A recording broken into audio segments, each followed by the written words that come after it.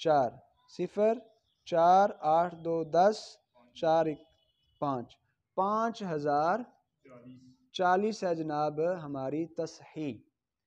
5040 کیا بن گئی؟ تصحیح۔ اب ہر وارث کے حصے کو، ہر فریق کے حصے کو اسی 210 سے ضرب دیتے جائیں۔ 3 0